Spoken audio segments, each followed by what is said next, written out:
Olá, você que me segue no Rodrigo Silva Arqueologia, nós estamos aqui de volta para mais um bate-papo, dessa vez sobre tesouros do MAB, onde a gente traz até você um pouco do acervo arqueológico que está aqui no Museu de Arqueologia Bíblica do UNASP, para que você possa conhecer aí da sua casa um pouquinho da riqueza que nós temos aqui. Mas você é nosso convidado para vir conhecer o MAB pessoalmente, tá certo? Esse vídeo é apenas uma amostra do que nós temos aqui. Venha com sua família, venha até a cidade de Engenheiro Coelho, nos visite. Há uma equipe aqui especial esperando para guiar você em todo esse tesouro arqueológico que ajuda a ilustrar a história da Bíblia Sagrada. Muito bem, no vídeo de hoje eu vou falar de um assunto complexo, drogas na Bíblia. Eu me lembro quando muita gente ficou assustada após a revelação em um artigo científico que foi encontrado num altar judaico que está hoje no Museu de Israel, um pouco de droga, de substância alucinógena, da mesma família da maconha, num altar que foi encontrado em Tel Arad, que fica realmente ali em Israel. Tel Arad foi um altar que fazia uma mescla entre a religião judaica e alguns cultos cananeus. Este altar foi encontrado em Tel Arad, que era um posto militar no meio do deserto, e lá eles encontraram dois altares, que a princípio foram interpretados como sendo um altar para o Senhor de Israel, o outro para a sua suposta esposa, porque essa é uma história que a gente já contou aqui no Tesouros do MAB. Houve uma época de apostasia de Israel, de quebra da aliança, em que eles chegaram até a eleger uma esposa para o Senhor Todo-Poderoso. Imagine só. E se você não viu esse vídeo, todos os vídeos do Tesouros do MAB você pode encontrar aqui no meu canal do YouTube ou também na plataforma da Bíblia Comentada. Aliás, deixa eu falar da plataforma Bíblia Comentada. Ali você tem muita informação. Ali você tem não apenas os tesouros do MAB, mas todo o tesouro teológico da Bíblia Sagrada. Curso de grego, curso de hebraico. Você pode baixar o aplicativo da Bíblia Comentada e ter tudo aí na palma da sua mão. Para qualquer lugar que você for, aonde quer que você chegar, tendo um bom sinal de internet, você pode ali assistir uma aula bíblica que eu dou toda semana no curso A Bíblia Comentada com Rodrigo Silva. Você está fazendo uma caminhada? Vai ouvindo a Bíblia. Você vai fazendo uma viagem longa. Eu tenho viagens que faço daqui para a Europa que são 13 horas de voo.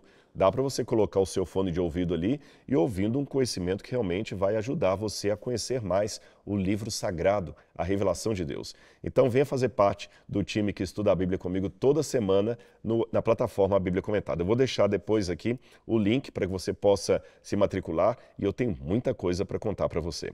Voltando ao assunto que nós estamos tratando aqui, sobre a presença de drogas ali no relato bíblico, esse achado de fragmentos de maconha no altar de Tel Arad levou muita gente até a dizer que a Bíblia é favorável ao uso de entorpecentes.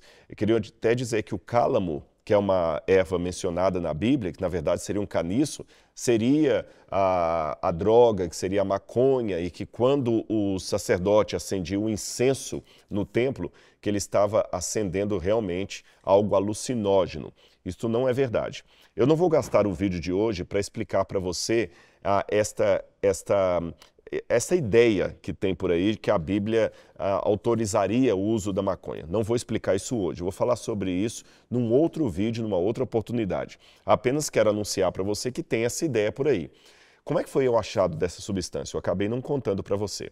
Pois bem, em Tel Arad você tem as ruínas arqueológicas de uma fortaleza da época do Antigo Testamento, e ali encontraram um altar, na verdade um santuário pequeno, com a parte de Santo e Santíssimo, e ali você tinha dois altares, e quando viram que um altar tinha uma substância mais escurecida, que a gente vê até hoje no Museu de Israel, levaram aquilo em laboratório e perceberam que naquela substância havia também a cannabis, havia a maconha. Então eles acendiam substâncias alucinógenas ali num culto a Deus. Isso é verdade. Mas está longe de dizer que a Bíblia endossa esse tipo de prática. Lembra? O culto de Tel Arad, como eu falei com vocês, era um culto de sincretismo, onde misturava-se a religião já vista, a religião dos hebreus, com cultos pagãos. Não podemos esquecer disso. Era uma deturpação daquele culto que ocorria em Jerusalém. Na verdade, quase uma concorrência com ele ou uma forma desautorizada de levar o santuário para o meio do deserto, para o exército, para aqueles que talvez não estavam adorando em Jerusalém. Isso é diferente de falar que fazia parte da religião oficial, tá certo? E além desse, agora fora esse achado dessa substância no altar de Tel Arad, o que a Bíblia falaria disso? O que aqui no NASP nós temos de peças que ajudam a compreender um pouco esse artefato, essa substância alucinógena?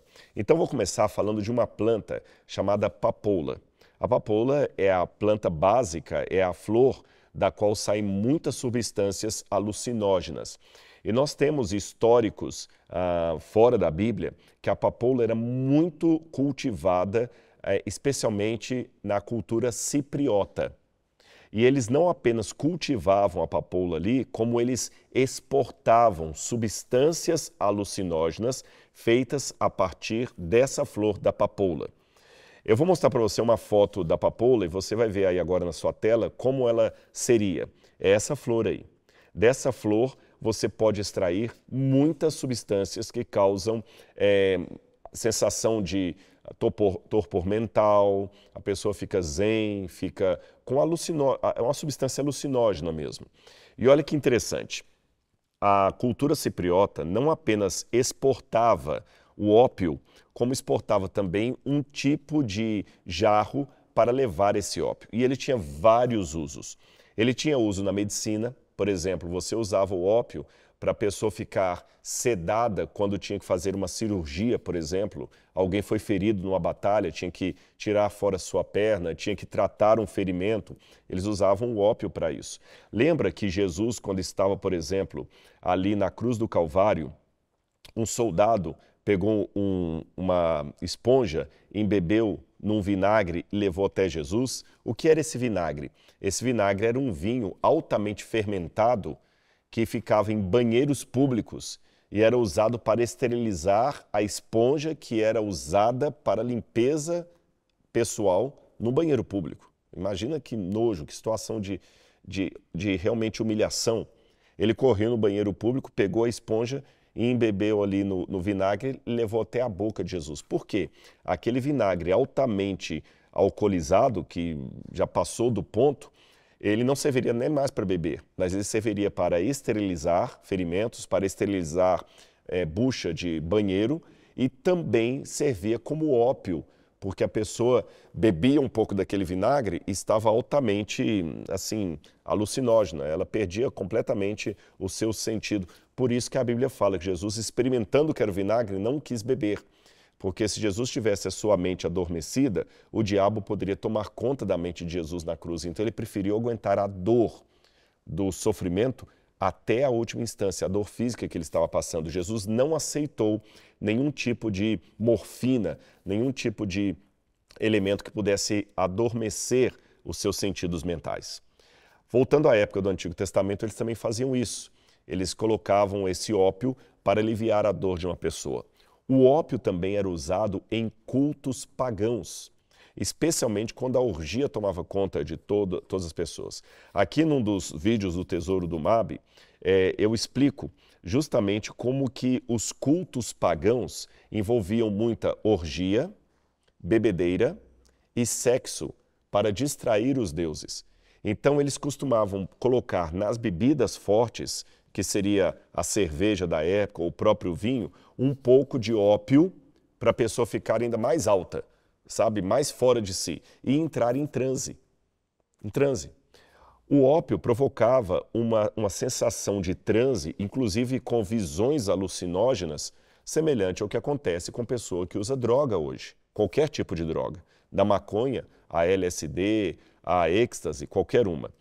Na época, nos tempos antigos, eles faziam algumas formas de extrair esse ópio da papoula. Eles podiam, às vezes, tirar pequenas cascas da papoula e raspar o látex que havia ali, e aquela substância que eles raspavam, como se fosse realmente um óleo ali, eles misturavam em vinho. Outras vezes, eles macetavam também a a flor da papoula com tudo ali, pegavam aquele pó também e jogavam junto com bebidas alcoólicas que eram ingeridas. Inclusive, a cultura cipriota que produzia esse tipo de alucinógeno, ela também produzia um tipo de vaso chamado bilbil, que tinha o formato de uma planta de papoula. Eu vou pegar aqui um vaso cipriota para vocês, alguns menores do que esse, tá bom? Mas se você for olhar, esse aqui é um típico vaso cipriota. A gente sabe que é cipriota pelos desenhos que tem aqui, pelo seu formato, pela sua cor, pelo tipo de cerâmica que tem. Mas se eu virar esse vaso de cabeça para baixo, você vai ver que ele tem justamente o formato da flor da papoula. Eu vou pegar assim para facilitar para vocês e vou virar aqui assim, olha. Eu vou colocar lado a lado, vou pedir ao pessoal da edição para colocar de um lado o vaso cipriota, do outro lado a fotografia da flor da papoula. Você vai ver que é o mesmo formato. Você tem o caule e a flor em cima. Da mesma forma, perceba as duas aí. Isto não era uma mera coincidência. Aqueles da cultura cipriota faziam isso de propósito, porque dentro de vasos como este vinham substâncias alucinógenas, muito ópio. Há uma versão desse vaso cipriota, nós não temos aqui no museu, que ela é menor. Ela é para viagens, esse aqui era grande para oferecer em festas, ou para ter em casa estocado, ou médicos também tinham isso para tratamentos de doenças, de dores. E uma versão menor é que você tinha para levar consigo. Essa versão menor cipriota, ela também tinha os desenhos e geralmente essa parte aqui era torta para facilitar a maneira da pessoa beber aquilo ali. Esses vasos foram produzidos a partir do século XVI, século XV a.C., estou falando aí por volta de 1500 a.C., e eles foram muito importados para a região de Canaã. Até o século XIII, você encontra muito desses vasos aqui na região dos hebreus. A partir do século XIII em diante, esses vasos cipriotas começam a desaparecer ali, a ficar cada vez mais raros. E por quê? Porque os judeus, os hebreus, começaram a fazer uma imitação do vaso cipriota. Uma imitação mais simples, porém com o mesmo formato. E ela está aqui, olha. Esse aqui é um vaso, ele não é um vaso cipriota, é uma imitação de um vaso cipriota feito pelos hebreus, israelitas e também pelos judeus na parte do território de Judá. Você nota que ele tem aqui a parte do pescoço um pouco torta e se eu virá-lo assim, ele também tem o formato da flor da papoula. E qual era um outro sentido, além da imitação da flor da papoula? Aqui dentro você tinha o ópio líquido, como eu falei, que ele podia colocar em vinho ou em bebida forte. E quando você vira aqui, nessa base, o que eles faziam? Eles colocavam também a papoula em forma de incenso. Então eles acendiam o incenso nessa parte aqui, soltava aquela fumaça e o sujeito cheirava isso aqui, ficando também alto, ficando completamente drogado. Então ele podia beber a substância que estava aqui e cheirar o incenso que era queimado na base. Eu vou mostrar aqui também para vocês o vaso cipriota que tinha a base aqui, olha, onde ele acendia a substância e ficava cheirando aqui depois de tomar o líquido. Era tão divulgada essa cultura da planta da papoula, desse ópio, que nós temos inclusive alguns elementos de enfeite de roupa que eles colocavam a papoula. Aqui nós temos, por exemplo, esta agulha, e você vê que ela é praticamente um alfinete, tá bem, para colocar na roupa, e a cabeça dela também imita a planta, a flor da papoula. Olha aqui em cima, tá vendo?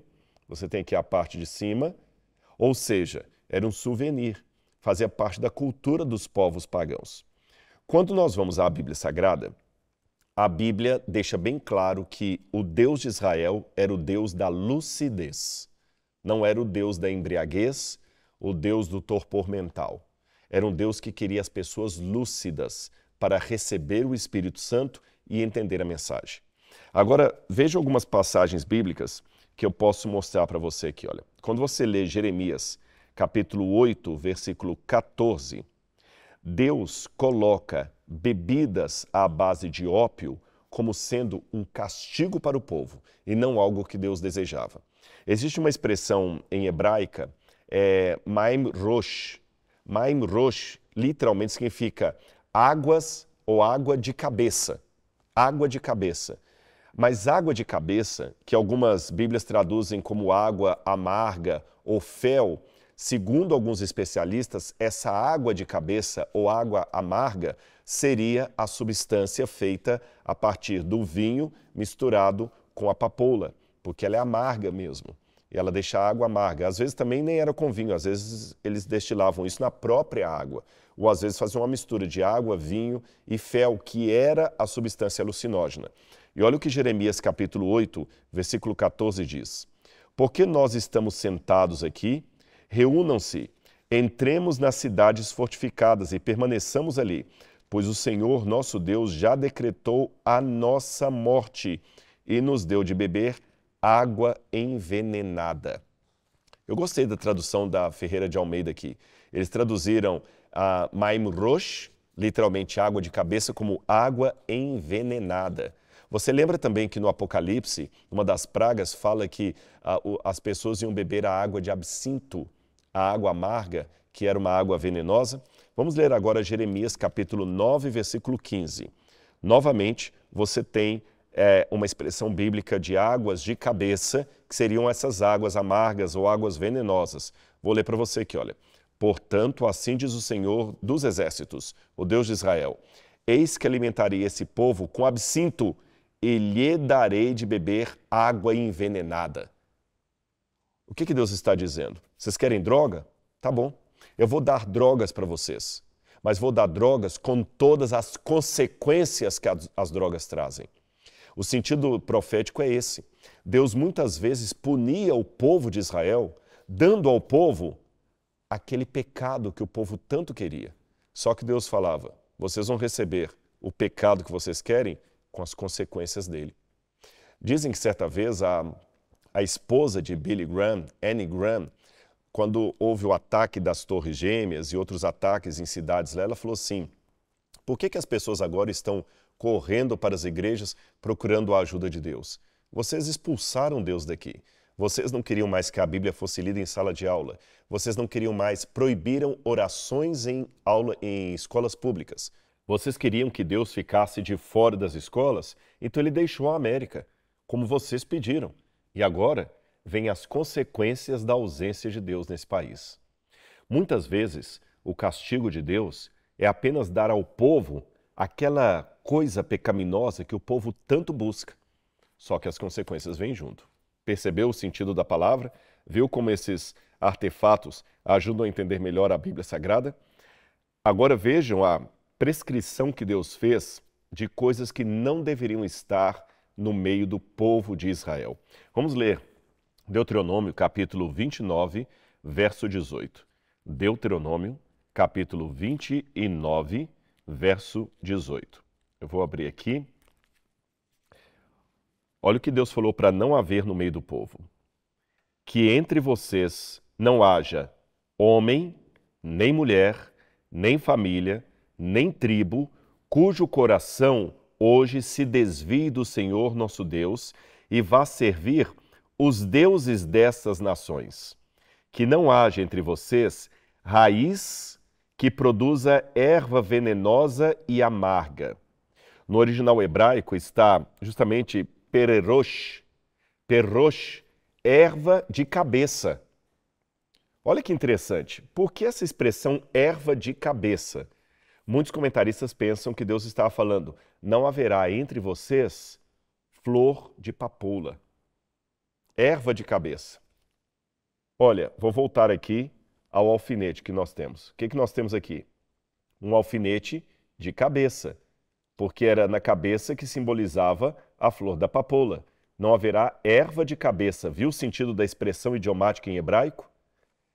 Lembra que os vasos eram virados de ponta cabeça para a pessoa poder cheirar aqui na base do jarro a erva daninha, a erva amarga, a erva que trazia a substância alucinógena, e não parece quando você vira o jarro de ponta cabeça, que aqui você tem o formato de uma cabeça. Então muitos pensam que essa expressão hebraica, erva de cabeça, água de cabeça, é uma referência àquela flor da papoula, que como você viu na foto, ela tem um caule bem fininho e uma cabeça. Aliás, exatamente como este alfinete aqui. Então, quando Deus falou que aquilo não deveria ter no meio do povo, e os tradutores em português traduziram como erva venenosa e amarga, veja bem, essa tradução não está bem ao pé da letra. Por quê? Senão parece ter uma contradição na Bíblia. Porque a Bíblia fala que na Páscoa os hebreus deveriam mastigar o quê? Ervas amargas. Ora, se eles deveriam mastigar ervas amargas, como é que aqui Deus proíbe que haja no meio do povo erva amarga? Erva amarga. Então o sentido aqui não é erva amarga, é erva alucinógena, conforme essas que eu mostrei. Eu quero ler para vocês uma outra passagem, Isaías capítulo 28, verso 7. Isaías capítulo 28, versículo 7. Deixa eu abrir aqui, pronto. Olha o que diz aqui sobre os falsos profetas. Mas há outros que cambaleiam por causa do vinho, e não podem ficar de pé por causa da bebida forte. Os sacerdotes e os profetas cambaleiam por causa da bebida forte, são vencidos pelo vinho e não podem ficar em pé por causa da bebida forte. Ora, muitos pensam que quando fala que o vinho é bebida forte, não está falando apenas da bebida alcoólica, mas daquela bebida forte que tinha substância da papoula misturada no seu líquido e as pessoas bebiam. E quem bebia isso? Sacerdotes pagãos nos cultos pagãos de orgia e também falsos profetas. Eles bebiam aquilo ou cheiravam a fumaça daquilo, ficavam realmente alucinados. Tanto é que uma das formas como as sacerdotisas gregas tinham visões, a gente tem isso no oráculo de Delfos, por exemplo, essas sacerdotisas acendiam ervas alucinógenas na sala e tanto elas como aquele que ia consultá-las respiravam aquele cheiro ali e entravam em transe. E a partir disso que produziam visões. O misticismo era apenas uma forma de mente entorpecida por alucinógenos, diferente da profecia bíblica. Aliás, que nós deveríamos ficar longe disso está claro quando a gente vai em Gálatas, capítulo 5, versículo 20. O livro de Gálatas, no capítulo 5, verso 20, embora Paulo esteja escrevendo em grego, ele fala das obras da carne que não deveriam fazer parte do povo de Deus. Paulo diz assim: ora, as obras da carne são conhecidas: imoralidade sexual, impureza, libertinagem, idolatria, feitiçarias, inimizades, rixas, ciúmes, etc. Quando Paulo fala feitiçarias, a palavra grega aqui é pharmakeia. Pharmakeia, de onde vem o nome farmácia. E o que é farmácia? Drugstore, drogaria, porque a farmácia vende drogas. A droga serve para remédio, porque a gente compra droga na farmácia, mas serve também para vício e situação de alucinação. Por isso que a gente fala de drogas lícitas e ilícitas. Paulo aqui usa pharmakeia, que eles traduziram, não sei porquê, por feitiçaria. Talvez a ideia de feitiçaria é porque as feiticeiras do período greco-romano e mesmo antes eram pessoas que misturavam, mulheres que misturavam justamente substâncias alucinógenas à base da papoula em bebidas ou incensos que eram cheirados ou bebidas tomadas e assim a pessoa entrava em um transe místico. Mas não é isso que Deus quer para os seus filhos. Deus quer que nós tenhamos aquilo que Paulo falou de um culto racional e agradável a Deus. Uma mente sã que consegue compreender todas as coisas. Eu espero que você tenha gostado desse conteúdo. Olha quanta coisa a gente aprende observando apenas 3 elementos aqui do museu. Imagine a quantidade de coisas que nós temos aqui. São quase 3.000 peças arqueológicas contando a história da Bíblia para você. Se você gostou desse conteúdo, não deixe também de recomendar aos seus amigos, se inscrever aqui no canal, deixar o seu like e semana que vem a gente tem mais informação para você sobre tesouros do MAB. Até lá!